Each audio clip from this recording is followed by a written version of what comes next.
ನನ್ನ ಮಗಳಿಗೆ ಸ್ನಾನ ಮಾಡಿಸಿ ನಾನು ಕೂಡ ಸ್ನಾನ ಮುಗಿಸ್ಕೊಂಡು ಬಂದೆ.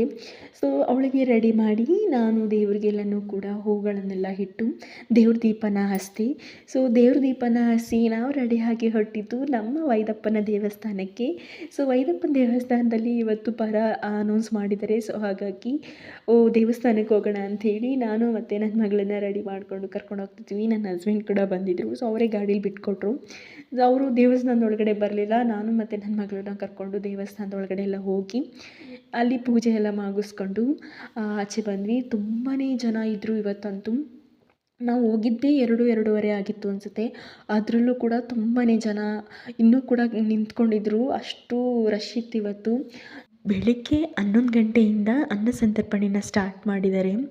ಈಗ ಟೈಮು 2ರಿಂದ 2:30 ಆಗ್ತಾ ಇರ್ಬೋದು. ಆದರೂ ಕೂಡ ಇನ್ನೂ ರಶ್ ಇದ್ದಾರೆ ಜನ ಅಂತ ಹೇಳಿದ್ರೆ ನಿಜವಾಗ್ಲೂ ಭಕ್ತಾದಿಗಳ ಸಂಖ್ಯೆ ತುಂಬ ಜಾಸ್ತಿನೇ ಇದೆ ಅಂತ ಹೇಳಿ ಅರ್ಥ. ಸೊ ನಾವು ಕೂಡ ಆ ಕ್ರೌಡಲ್ಲೇ ಪ್ರಸಾದನ ತಿಂದ್ಕೊಂಡು ಮನೆಗೆ ರಿಟರ್ನ್ ಬಂದ್ವಿ.